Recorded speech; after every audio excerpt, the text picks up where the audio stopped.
NAFI would like to thank AOPA for their generous support for this episode of the More Right Rudder podcast. Thank you for joining us for another episode of the More Right Rudder podcast. My name is Sarah Stout. I'm the Program Development Manager here at NAFI. Joining us on today's episode of More Right Rudder is Justin Moore. He's an Army, Coast Guard, and General Aviation flight instructor. Welcome, Justin. Hey, thank you very much for having me. I've been looking forward to this for a couple of months now. Yeah, we've been working on this for a while. We're thrilled we're able to get you on this show. Tell us a bit more about your background and experience before we jump into our content. Yes, ma'am. So I did about just under 10 years in the Army. I flew fixed wing and rotary wing. I had an opportunity to lead aviation maintenance organizations. Was able to actually deploy in both fixed and rotary wing, which gave me some operational exposure to that. Switched over to the Coast Guard back in 2016, where I'm a fixed wing pilot. Have been a flight safety officer for both fixed and rotary wing, standardization, instructor. I've worked extensively on like UPRT and severe weather development. And I thoroughly enjoy general aviation because sometimes getting away from the grind of professional aviation lets you remember why you enjoyed flying in the first place. So that's a real brief background without going too far into all the letters and acronyms. Yeah, so we appreciate that, but that's great. So you bring a wealth of experience, and it's always fun when we get to talk to someone who has done, like fixed and rotary, or they've instructed in multiple categories because those are all, they're a whole different animal, in both experiences. So we want to talk about today, with someone having such a a long career in instructing, that's a it's not necessarily commonplace that people stay in instructing for a very long time. So we want to hear what got you into instructing to start with. Well, so I do want to clarify the Army time I was a commissioned officer, so the instruction in an aircraft that was reserved primarily for the warrant officers. But I did do a great deal of ground instruction and have taught a lot in related and unrelated fields. So the aviation instruction began in the Coast Guard, but ultimately I've always wanted to teach, regardless of the subject matter. If I enjoy this, what I'm doing, I want other people to enjoy it as well, and I also want them to honestly be better than me. I want them to learn from the mistakes I've made so that they can start higher and move further. And that is actually part of why I left the Army as a commissioned officer, is because the opportunities to instruct in an aircraft were just not as robust. All right. And so what has you inspired to teach and share that passion with others? Well, I think the title instructor has, to me, always carried a very heavy weight and a great deal of respect. I'm not saying that every instructor I've ever worked with or for has been somebody that I specifically wanted to emulate. However, I think true instructors really embody expertise and they really inspire confidence. And that's something that I wanted to aspire to. And specific to aviation, I mean, you're getting to help people accomplish really important life goals. I don't know very many, if at all, people that get into aviation kind of haphazardly or apathetically. I mean, they all really want to fly, Hmm. and to be a part of that journey is pretty rewarding. So that's kind of the basis of it. But on a more selfish level, teaching makes me better. I mean, and this will speak directly to the number one tip I'll give towards the end.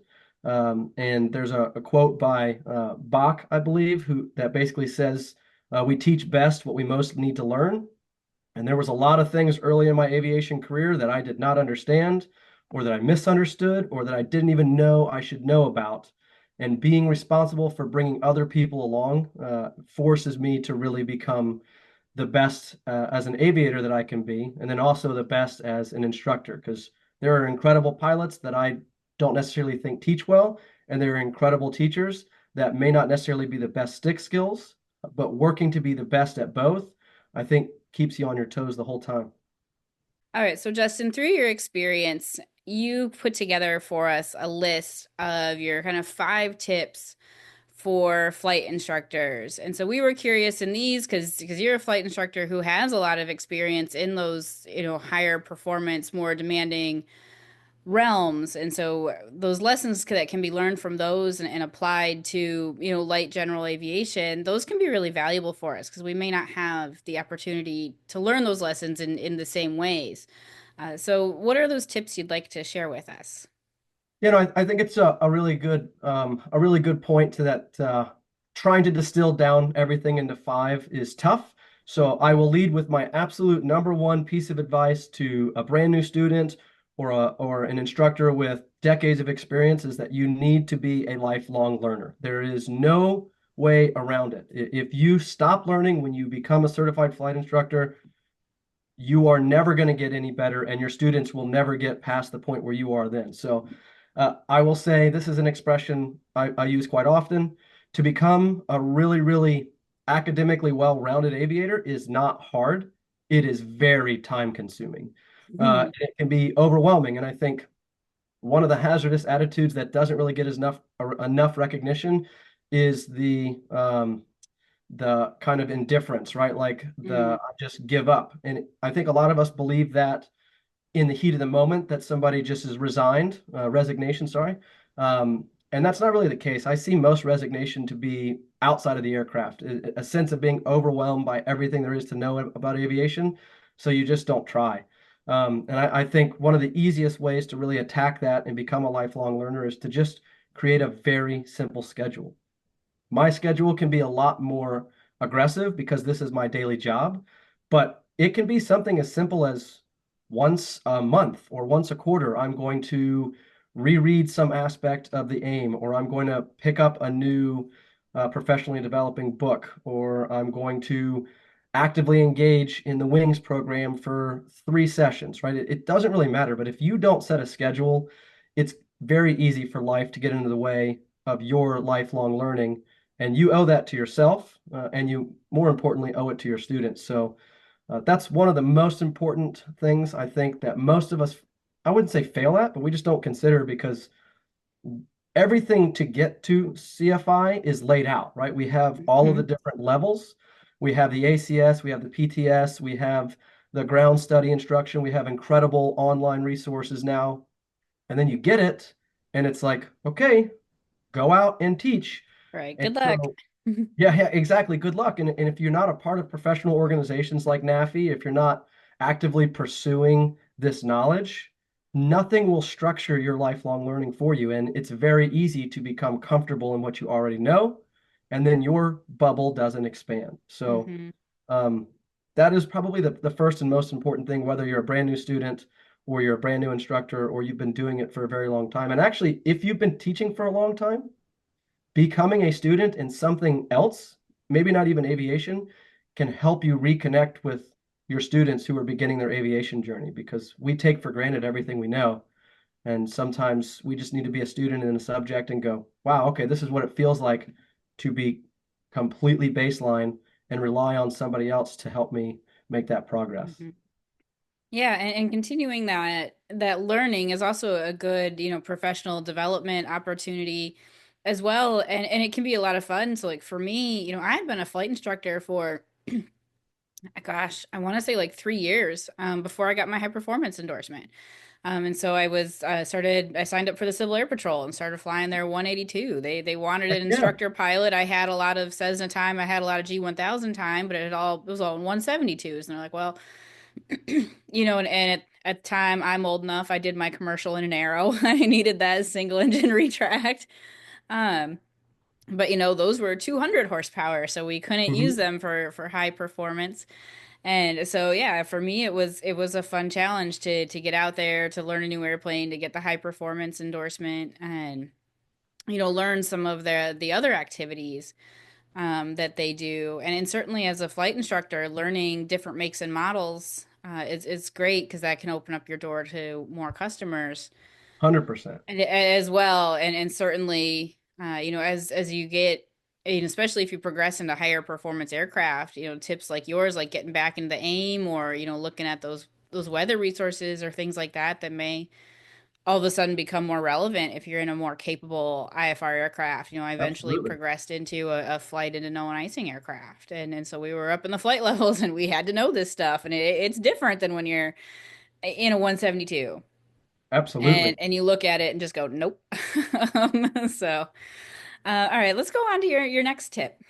Yeah, absolutely. So I would say number two, and this is good advice that a lot of instructors give. So what I'm going to try to do is make it practical.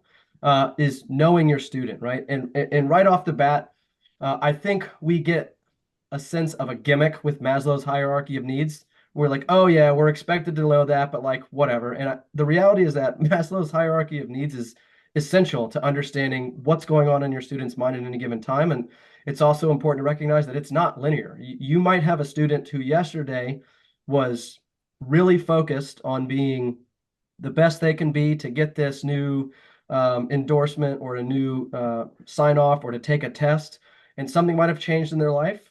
Or heck, it might have been that the weather changed and now their psychological needs or their physiological needs are taking higher priority because, it's too hot in the aircraft or it's too noisy, right? Like, so if you are really paying attention to what your student is trying to accomplish in the moment, not just big picture, I think it will help you be pretty flexible. And you actually mentioned something, going to multiple airframes or multiple different types kind of helps you refresh. But I also think it's essential to become better at relating the known to the unknown. So if you know your students' actual history, what their daily job is, were they raised by somebody who flew, who very likely might have outdated information that you should be addressing up front instead of letting it go to where it might normally fall in a syllabus, right? So taking the time to really learn who your student is, what are their concerns, life experiences, right? Have they had a negative experience in and around aircraft that they might not want to share with you, but might be essential when you start taking them on IFR? These are the types of questions that help you peel back the layer and become more important in transfer of knowledge. And I think the expression I use the most in this realm is that you work for the student, but you Mm-hmm. can't do the work for the student, right? It is my job to adapt to you in a way that makes it conducive for you to learn, but also you have to meet me halfway, right? Like it is very important that we hold our students accountable, and it doesn't have to be this draconian negative experience.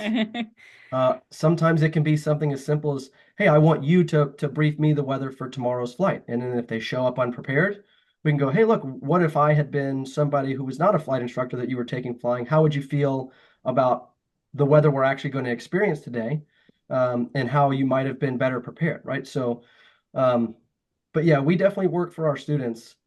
And specifically, this is an area where I recognize a big difference between military and civil instruction. Your livelihood sometimes and often depends on how well you are received by your students, right?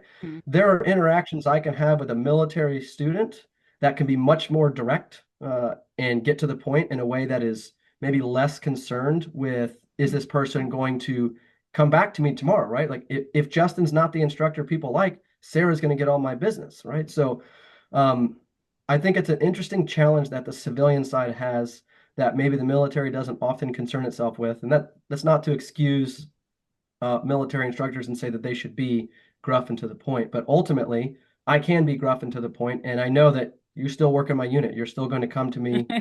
for certain aspects of education. So a lot of that comes from knowing who your student is and approaching what their goals are. Right. And like you said, even just making them relatable and that known to, or that unknown to known transition, if they're really struggling with a specific topic and maybe, they're trying to cover it up or something, maybe they're a little embarrassed, but if you can get them to open up and talk about that, maybe that's an area you struggled with. 'Cause sometimes I've experienced by the time new pilots or potential pilots are coming to an instructor, they view us as, well, man, they've made it this far, they've passed all these tests, they Yep. must know everything. And like, sure, we know a lot, but that doesn't mean we didn't struggle or have weak points along the way. We certainly did. And so that can also be a great way to say, hey, I really struggled with this at that, when I was at your phase, and kind of here's how I figured out, here's what my instructor told me to do, here's what worked for me. Even just those types of techniques can really help progress your students, learning in education and in value that they see in you as an instructor, that, oh yeah, they did struggle and they can help me through this because they've been through this. And they didn't just, like, Absolutely. we didn't all just get into, into some like magic. No one waved a magic wand for us and Yep. bippy boppy boo. It was an easy, smooth sailing ride all the way to flight instructor. I completely agree. And I think equally important, and that's going to speak to the next point when we get to it, but that helps build credibility. I mean, there's an expression in military instruction, we're called IPs instead of CFIs, but IP does not stand for infallible pilot. And I think every single check ride that I give as an examiner, I explain, hey, something on this flight you're going to do wrong, and something on this flight I'm going to do wrong. That's not a big deal, right? We Mhm. need to be looking at the big picture and not the small details. I've never had a perfect flight. I still get a sense of I won't call it anxiety, but like an awareness when I go to take a check ride that I don't want to screw this up, right? Like that is the human component that is often really excluded from instruction because we feel like there's this I am the instructor and they're going to come to me and I have to have the answer. And this is the advice I give all pilots in command when they first become pilots in command. You do not have to have the answer. You have to get the answer, right? Mhm. As a single pilot, how you get the answer is a little different before and during the flight than me. I've got 5 other crew members. I've got an organized aviation unit where I can call subject matter experts all along the chain of command. But ultimately, as an instructor, you don't have to have the answer. You should have a lot of them, right? I mean, Right. there is a base of knowledge that should exist, but if you're not getting asked questions that you don't know the answer to, it's probably because your students don't feel comfortable to come to you and talk to you, or you haven't given the impression that you're going to work to find that answer for them if you don't have it. Yeah, and learners are gonna like try to correlate, their past experiences into the questions they ask you. So even if it's something that's in your knowledge base, they might ask it in such a way where they're trying to connect, maybe their professional experience. I've worked with a lot of learners in aviation who were highly regarded professionals in other fields. Like this is aviation's what they use as their hobby or Sure. perhaps to, extend their business, get places around all the things they use general aviation for. But they weren't looking to do it professionally, but they're trying to connect these dots and they would use a term or like an industry specific term Yep. from their profession to ask a question. And I had to be like, the what? Let me and Google that. Yeah. and once they explain it, oh, okay, a lot of times they're very similar concepts. They just learned it in a different way, Sure. in their profession. So helping out with that, and then being able to, like said, go into your reference or to your resource and saying, oh, okay, well, in aviation we call it this. You can check on this, in XYZ resources, the AIM, the handbooks, whatever's out there. Yeah, So, I because I've completely had agree. that a couple of times. Yeah, and you mentioned something that I love. Students will ask very simple concepts in a way that kind of gives me pause sometimes. Where like, if you had asked it in the way I'm used to hearing it, I would have been able to answer it just like that. But you have presented the question in a way that I have to like stop and really understand what it is you're getting at. Early on in my career, I had people talk about, as an example, hey, like if Class E airspace starts at 700 feet, why am I not 500 feet below it? And I'd have to stop and be like, well, that's only the air because that's class E. We're actually in G because we're not set. Hmm. So, or hey, why am I not calling this tower or calling this tower? And um, but yeah, they'll certainly ask questions in ways that make you really challenge your understanding of the material and the question that's being asked. So Hmm. Yeah, 'cause especially for like someone like me who aviation is my only professional training. It's not like I didn't have a career in something else and I'm doing this where I might know the terminology, sure. that doctors, engineers, I'm trying to think of all the professions I've worked Yep, yep. with, might come about and ask these questions. And they're in the language they know, because of course that's what you're going to start with. Um, so yeah, always knowing your reference or being able to find that reference. And it's so easy nowadays too. Completely I agree. was did most of my early instruction career, the first 3, 4 years, like iPads didn't so much exist. And so now, I've got, the AIM and all the handbooks and all this stuff just Yep. downloaded right on my tablet, and I can keyword search it in a matter of seconds right there. And, sometimes even with voice command, you can just talk to it I completely agree. and Yeah. pull it up. It's so much easier nowadays than it was, and you can just snap a screenshot and send it to them for, reference, and then they can pull it up on their device or however, your compatible software may or may not work. But It's yeah, you don't have to go sit down with a big old honking book anymore. I Yep. haven't bought an actual aim. Oh gosh, maybe 6 years, 5, 6 years. I just Yeah, download it I on my tablet feel and it bad just for all updates the with my regular cycle and it's good to go. yeah, the highlighter companies and the page tab companies are so bummed out about this, but you're exactly right. And honestly, that is the segue into my third tip, which is 100% of the time show the reference. I'm not saying that you need to do it in real time. That might not be appropriate or even Right. or practical, but by closing the loop with your student, um, you kind of one, build credibility. Two, you keep yourself honest because this stuff does change. And just because something was the way it was last AIM doesn't mean it's the way it is now. Or the new publishing of multiple rules that you have been spending the last several months trying to dive into, so folks like me can just be baby birded the information, or at least Oh know. yeah, me and the Federal Register Yeah, are good buddies best now. friends. But that's it. I mean, and some of my best moments are when a student comes back a day or two later and goes, "Hey, Justin, you said this, but I looked it up and it actually was this." And I'm like, "Hey, you know what? That's right. That changed." Now, I'm speaking more so for the military where a new chain of command can put a new policy in place relatively quickly. Hopefully, you're not caught off guard by big FAR changes or serious changes to advisory circulars or rules or whatnot. But yeah, some of my proudest moments are when somebody felt comfortable, knew to go look for it, found the new information, brought it back, and gave it to me.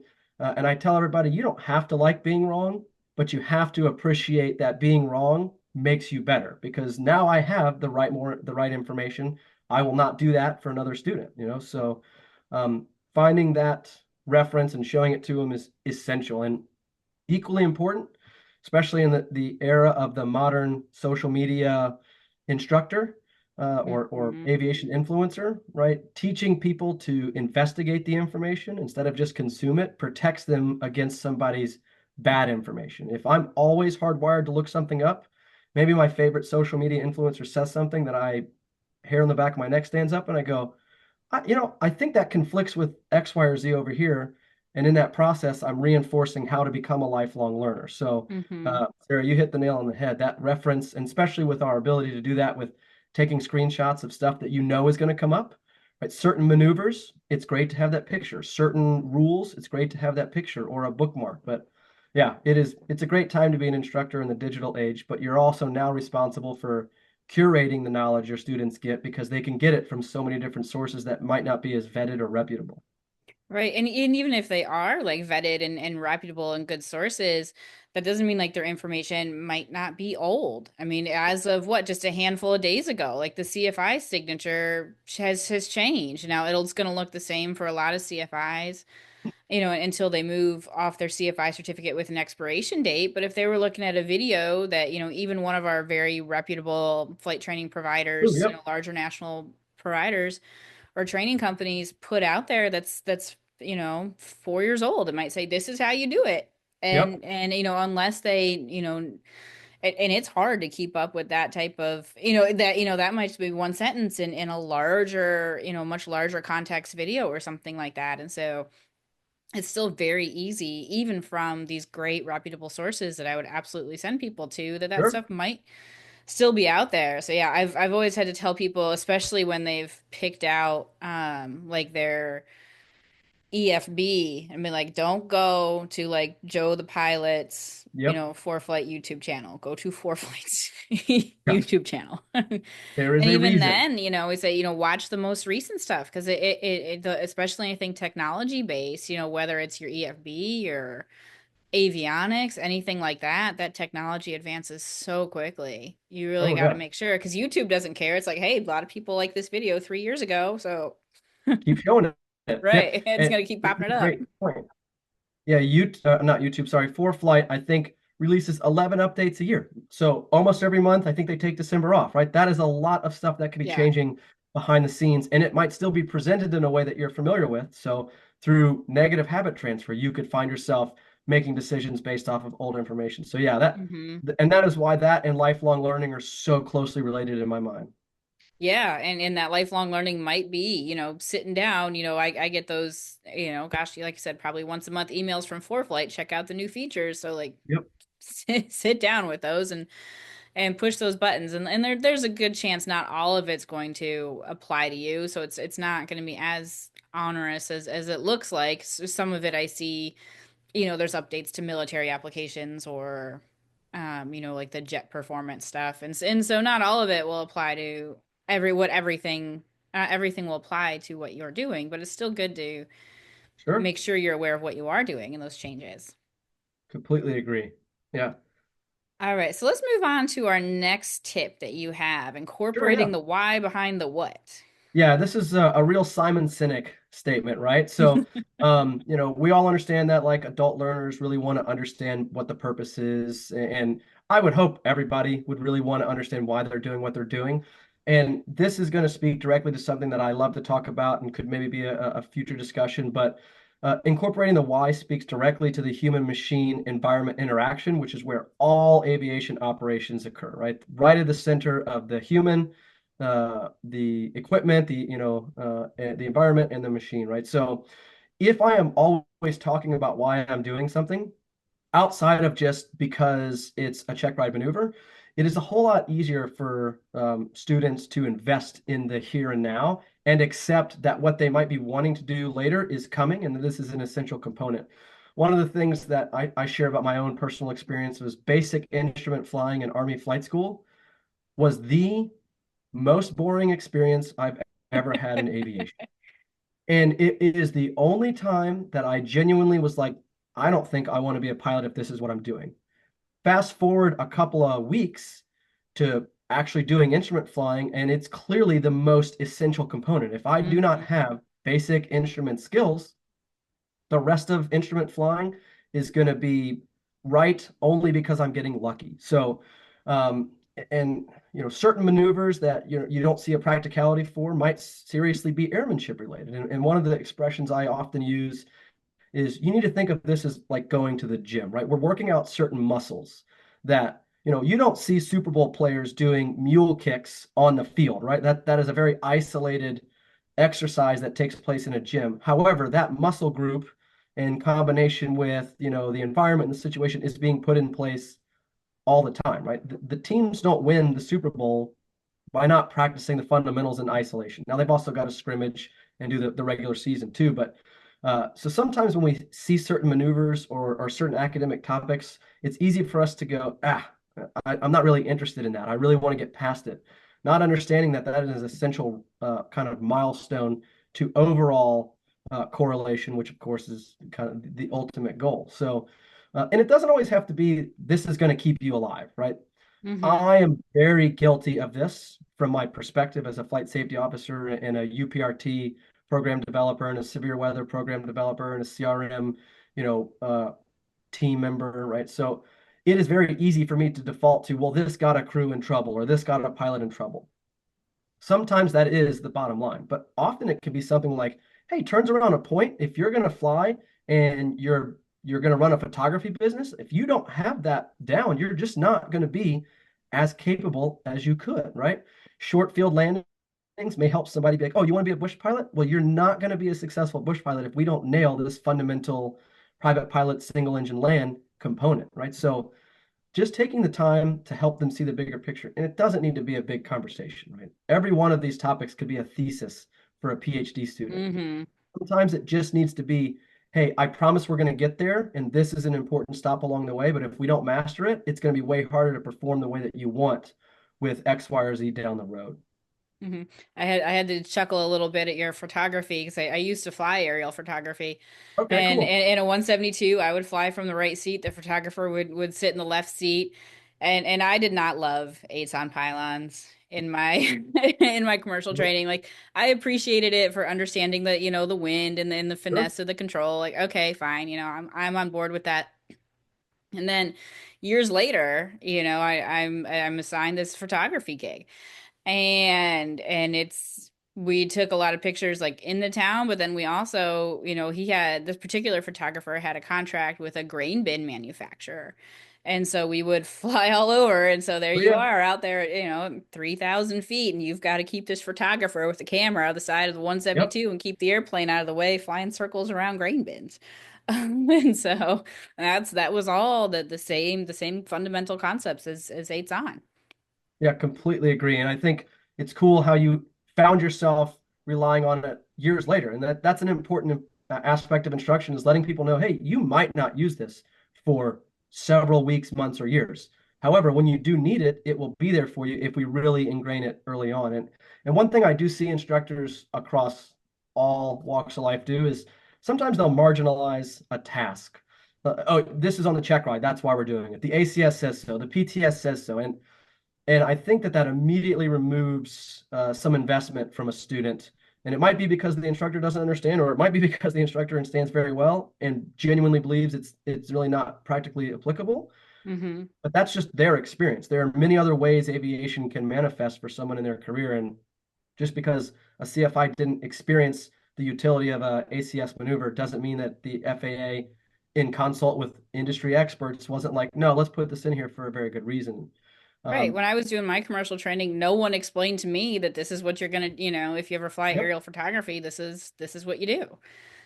So that combination of turns around a point and eight's on because we did high shots and low shots yep. of all the various targets. And yeah, no one ever explained it. Of course, I didn't have that experience when I was doing training future commercial pilots as well. So now I pass the story along, but at the time when I was doing my most and highest volume of commercial pilot training, I hadn't had that experience yet. So Yep. I was still with it's just for the finesse and the control and all that, which are all still good skills. But yeah, I at the time wasn't able to pass along the practical.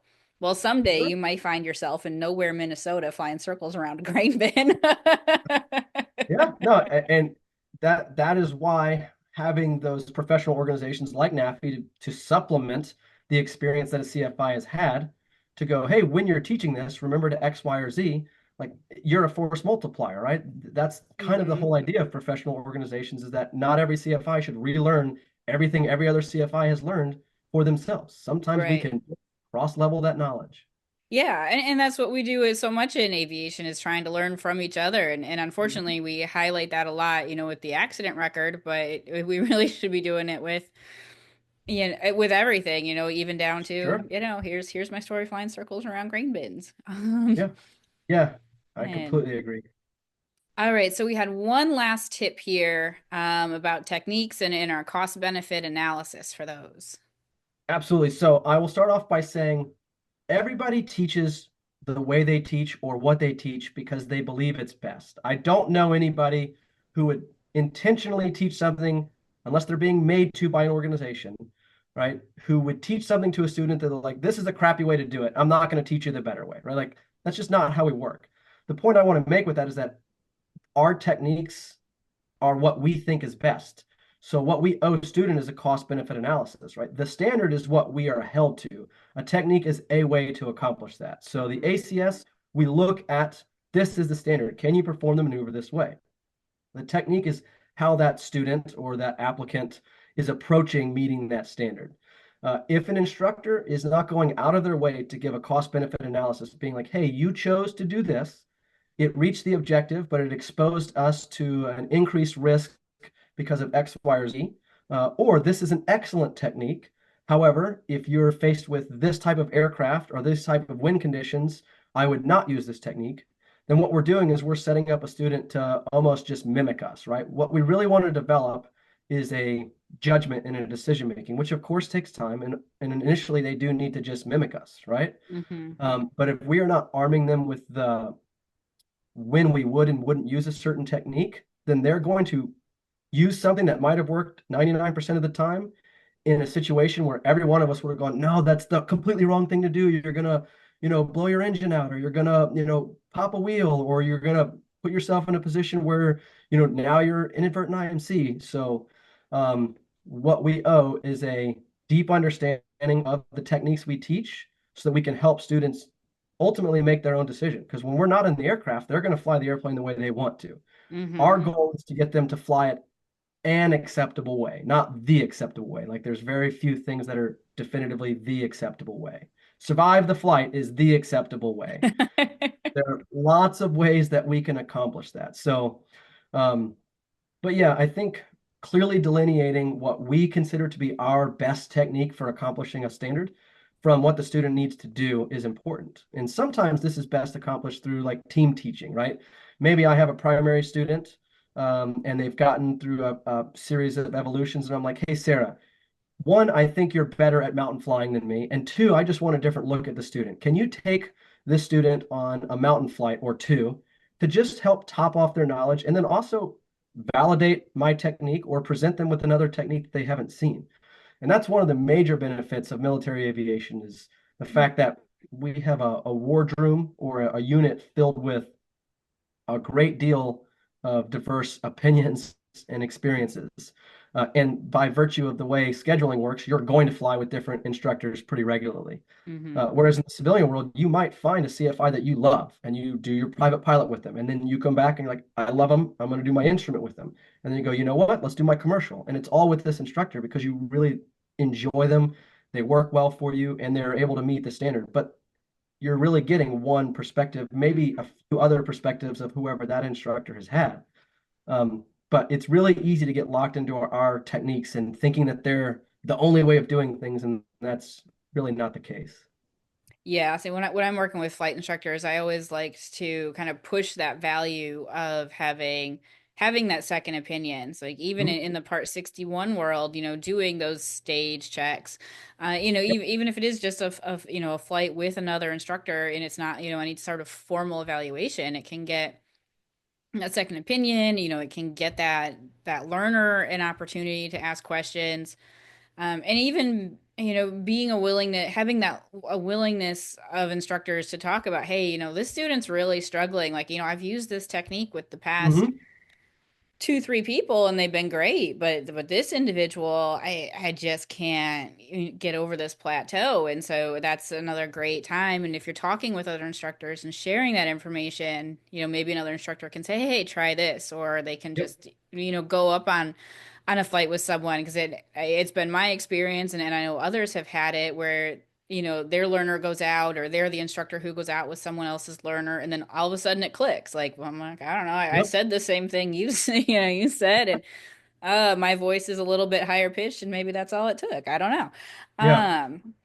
But and being willing to trade techniques, as well as instructors, because um I learned from someone, oh gosh, and I had been an instructor for like 15 years at that point. Mhm. We were working with an individual who was really struggling with slow flight. They didn't like the process of slowing Sure. down. They got uncomfortable, and then they're trying to hurry it, and making mistakes in that. And so we ended up using a technique. It's nothing you're ever going to be evaluated on. It's not in the Yep. ACS. The examiner might even look at you a little funny if you did this. But we did like the race to slow flight, where it's just pull it to idle and then get it all configured, and get the power back in, stay on heading, stay on altitude. Yep. And we were flying RV-12s and 172s at the time. You can do it in about 13 seconds. Oh, And that's impressive. from normal cruise to slow flight, fully configured with flaps and everything. And once we did that with this student a couple of times, and it just happened so quick, and they were able to see, like, oh, well, nothing happened. We stayed on Yep. heading, on altitude. Yeah, the pitch attitude changed a little bit, as Sure. it's meant to, with airspeed and configuration changes, and we all talked about that. Like, oh, well, nothing happened. Yeah. And We're so okay. after that, they were totally fine doing normal slow flight. Where it's a much longer duration maneuver. So sometimes it's just that out of the box stuff, and we did that exercise on one flight. So when you're talking about the cost benefit, yeah, they had to spend some time doing something they're not going to get evaluated on an ACS or on a practical test, but they probably would have spent a whole lot more time Yep. doing it to get there, versus they just, that this technique kind of got them over the hump. And of course, the instructor demonstrated it, first a couple of times. We didn't just surprise them. It was all Yeah. Here briefed you on the go. ground. Yeah. This is what we're gonna do. This is why we're gonna do it. And it worked out great. And that applicant moved on and is a private pilot now. Heck yeah. And I think you touched on a point of, hey, I said the exact same thing, but it didn't click for them. Why? And there is an ego associated with, if you're an aviator, you're at least an A minus personality. Uh, so there is an ego as an instructor, and I want to be able to accomplish this for my student. I want to be a good enough instructor that they can do it. And the reality is that it's more important that your student learns it than it is for them to learn it from you. So recognizing that your role might be in being self-aware enough to know, hey, this person teaches it better, right? Or this is an area where I myself am not comfortable, and I don't want to transfer that discomfort to a student who's going to carry it potentially the rest of their aviation career. So it's really awesome to hear that there's a willingness to do that. And I also think it's important too to recognize, hey, yeah, I'm going to show you something that you're not going to get evaluated on. So it's easy to think of this as wasted time or money, but the reality is our job is to prepare them to fly, not to pass a check ride. That is a huge milestone, and we must orient a great deal of the vast majority of our time to accomplishing those standards in the check rides. But ultimately, what we're really trying to do is teach somebody to fly and enjoy it and get home at the end of every day. And if that meant that they spent an extra, hour of dual instruction in the grand scheme of their life, I don't think it's going to matter. And if we can break that down, and if the student trusts us enough to be willing to spend that extra time or money with us, I think that's really when we've done our job. Yeah, so that's a great point. Yeah, it does build that trust relationship. And getting them to appreciate the broader aspect of flying. Because even with private pilot applicants, like if I get a chance to, like, and we talk about it on the ground, and we're like, yeah, like I know this is something you're not going to be evaluated on, and this will cost you money. I'm going to give you the choice if you want to do it or not. But I try to take them out, on and on an IFR day, but where it's like one of those, like it's a wafer thin layer at like 1,000 feet. Absolutely. But that's all you need. And once you're on top and they can't see the ground, like holy smokes, they get a whole new appreciation for what that might be like versus us just saying like, oh, well, look at this horrific accident record and then Yep. don't do this. And it's still a very highly controlled environment. And we would usually just go out. Okay, we'd get above it. You take a look, do just one approach and come back. Because also, if Yep. that formed on forecast or anything underneath you, you could at least know what buttons. Was probably a little bit more reliance on automation than we would like, but that's an emergency situation for a VFR private Sure. pilot. If riding the Absolutely. autopilot through that layer is what got it done, and now you can do a pretty normal VFR approach to landing underneath it. Okay, that was worth your money to gain that appreciation and to see I love it. what that's gonna look like if that ever occurred. Because you probably don't want that emergency situation being the first time you've ever seen that. You're still gonna do your darndest to That's avoid exactly it, right. but I've seen the weather do some sporty things. Hmm. Yeah, you touched on so many really good points there, and I'll start backwards with what you said, right? We work very hard in military aviation to present you with really complex and difficult situations in training that we know are realistic, because your first time should never be your real time. I mean, there's obviously some things in an aircraft that we can't take. I can't take you to fuel exhaustion and make you commit to a landing, Mhm. right? Like that's inappropriate. But I can certainly give you an impression of what it feels like to be lower on fuel and have to commit to a landing site that is not necessarily what you want, and then fly the go around. Taking somebody up and letting them see that for themselves that you're describing is one of the primary goals I have for like a private pilot. I think that they should be truly in the clouds at some point in time, carefully controlled, maybe not even as a student, maybe just on an IFR flight, so that they can get the reality of what it feels like, because facts truly don't matter to people. Experiences matter. If facts mattered, we would be able to put out one accident report, and whatever happened and it would never happen again. But experiences are what stick with pilots. And what you're describing, I think, is an excellent tool to help make the reality of, yeah, this is an emergency and here's why. And wouldn't this feel awful? And now you're probably going to work harder to avoid it than you would have if you just thought, oh, I got foggles on and I can fly basic instruments. And well, that's not the same physiologically. The stress level is never going to be the same. Right. Yeah, that's the big part of it is even with some of those situations, yeah, you always still know you have that little nugget in the back of your head Yep. going like, well, you know, I am safe. This is, a thing. So the more realistic you can make it, in a situation like that, yeah, we're above the clouds. We really got to do this right to get back Yep. down. Even if it is just, like I said, those wafer thin layers, or, Yeah. Those are the best. 11,000, 1,200 feet. Yeah. Those are great. They're just enough. Low consequence, but high impact. Yeah, yeah. So, all right. Well, thanks, Justin, for taking the time to come on Of More course. Right Rudder with us today. We appreciate you sharing all of your expertise and insights and experience. Hey, well, thank you very much for the invitation. I look forward to listening to some of the future podcasts and hopefully having more conversations with you later. All right. Sounds great. Thank you. See ya. Listeners to the More Right Rudder podcast can get $10 off their NAFI membership. Use the code POD49, POD49, at checkout at nafinet.org. This code is good for both new and renewal memberships.